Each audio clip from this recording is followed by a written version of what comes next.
Infelizmente, o AVC hoje é uma doença devastadora que voltou a ser a principal causa de óbito no nosso país e ainda é há muito tempo a principal causa de incapacidade funcional para os pacientes que são acometidos por essa doença. Infelizmente, muitos pacientes não têm acesso à reabilitação depois que ele é acometido por essa doença. Cerca de 75% dos pacientes que são acometidos pelo AVC não conseguem voltar para o seu trabalho. Cerca de 30% vão precisar de alguma ajuda, por exemplo, para caminhar. E quando a gente fala de reabilitação, quando a gente fala de recuperação dessas sequelas, claro que tudo isso envolve aonde o AVC aconteceu, o tamanho do AVC, como eram as comorbidades prévias desse paciente, como é que ele se cuidava. Quando a gente fala das sequelas do AVC, a gente tem várias delas. A mais conhecida e a mais visível são as sequelas motoras. Então, os pacientes eles têm dificuldade muitas vezes de movimentar o braço, movimentar a perna, mas a gente também tem dificuldade de locomoção, dificuldade de equilíbrio, alterações do ponto de vista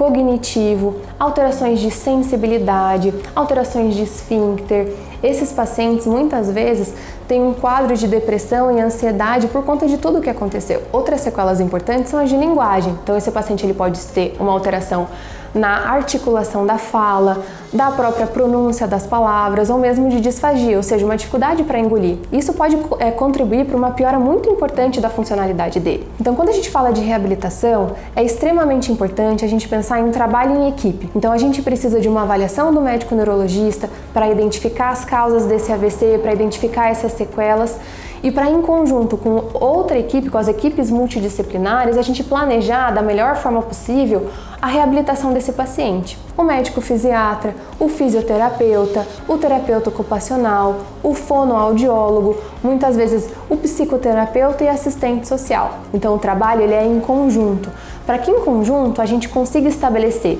as estratégias possíveis para o tratamento desse paciente, as metas que a gente quer atingir. Às vezes a gente tem que ir uma de cada vez para respeitar os limites desse paciente, envolver toda a família, que a gente sabe que não é fácil cuidar dos pacientes que têm essas sequelas pós-AVC, entender as demandas dessa família, até onde a gente pode chegar, como é que a gente pode contribuir em cada passo da reabilitação desse paciente, para que ele consiga cada vez mais ganhar funcionalidade, ganhar autonomia e conseguir fazer as suas coisas sozinho, se reintroduzir dentro da sociedade da melhor forma possível. Quando a gente faz esse trabalho em equipe, envolve toda essa equipe multidisciplinar e começa a reabilitação de forma precoce, todo mundo ganha. A gente tem a recuperação desse paciente mais precoce, ganho de funcionalidade e melhora de qualidade de vida para esses pacientes.